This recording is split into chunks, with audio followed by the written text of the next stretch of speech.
দাঁড়াও দাঁড়াও, তোমরা কী ভাবছো আমি কী করছি? কাগজ, আঠা, কাঁচি এসব নিয়ে আমি করছি আমার এক স্টুডেন্টের হাতের কাজ। তো আমি বিয়ের আগে, না না আমি এখন আর পড়াই না, তো বিয়ের আগে পড়াতাম। তো আমি তখন শ্বশুরবাড়ি চলে এসেছি। আর ও স্কুলের হাতের কাজ দিয়েছে, তো ও বলছে যে আমাকেই করে দিতে হবে, মানে আন্টিকেই করে দিতে হবে। চলো, যথারীতি ওর মা সব কিছু মানে যা যা লাগবে সব পাঠিয়ে দিয়েছে। আর আমি বসে পড়েছি আমার স্টুডেন্টের হাতের কাজ নিয়ে। দেখো, এখন আমি কাগজটাকে মুড়িয়ে নিচ্ছি। এই সব জিনিস দিয়ে আমি এখন একটা বানাবো ওয়াল হ্যাঙ্গিং।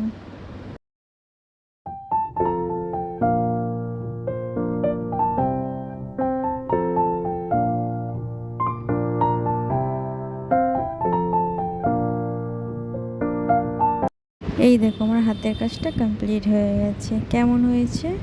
আর আমি প্রায় 2.5 থেকে 3 ঘন্টা ধরে বসে আমি হাতের কাজটা করেছি। কেমন হয়েছে কমেন্টে কিন্তু জানিও। আর দেখো, ভালো লাগছে না? আর দেখো আমার ঘরের অবস্থা কি হয়েছে। তো আজকে ভিডিও এটুকু। সবাই ভালো থাকবেন, সুস্থ থাকবেন। আর হ্যাঁ, ভিডিওটা ভালো লাগে অবশ্যই লাইক কমেন্ট শেয়ার করবেন।